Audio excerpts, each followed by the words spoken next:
Heisenberg uncertainty principle, जो अपने BSc 4th semester के सिलेबस में है, जिसपे 60 नोट आता है 2 नंबर का। तो अगर ये आएगा तो आप इसको जो है इस तरह से लिख सकते हैं। हाइजेनबर्ग अनसर्टेनिटी प्रिंसिपल क्या है?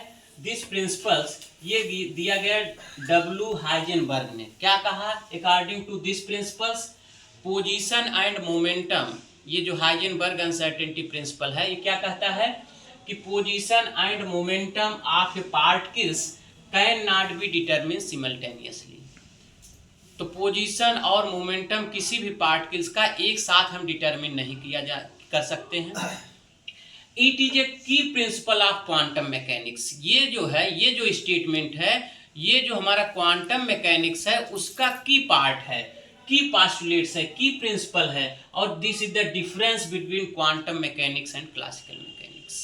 तो क्लासिकल मैकेनिक्स में ऐसा कोई कॉन्सेप्ट नहीं था, लेकिन जो हमारा क्वांटम मैकेनिक्स है उसमें ये हमारा कॉन्सेप्ट है हाइजेनबर्ग अनसर्टेनिटी प्रिंसिपल का statement. According to these principles, the product of uncertainty in position, uncertainty in the momentum can never be less than half of reduced Planck's constant।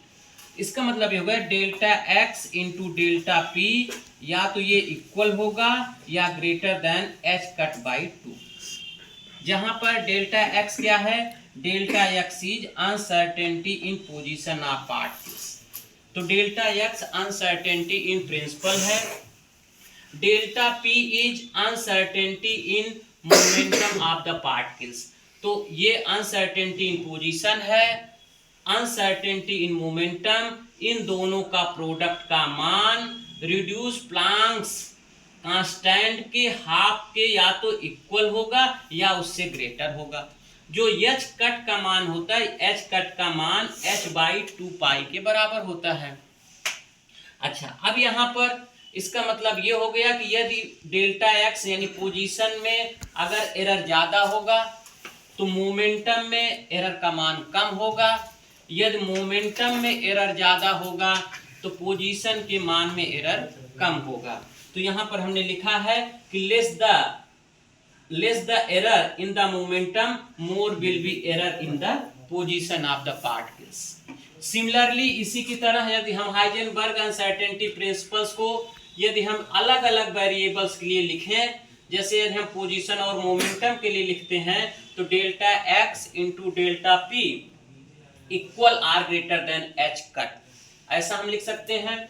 यदि हम energy और time ले लें तो energy product of uncertainty in energy and uncertainty in time का मान h cut से या तो इक्वल होगा या ग्रेटर होगा। इसी तरह से हम एंगुलर डिस्प्लेसमेंट ले सकते हैं, एंगुलर मोमेंटम ले सकते हैं। तो एंगुलर मोमेंटम, एंगुलर डिस्प्लेसमेंट का जो प्रोडक्ट का मान होगा वह h कट के या तो इक्वल होगा या ग्रेटर होगा। इसका मतलब ये हो गया कि यदि हमारे एंगुलर मोमेंटम में ज्यादा अनसर्टेनिटी है तो यहाँ पर एंगुलर डिस्प्लेसमेंट में कम अनसर्टेनिटी होगी।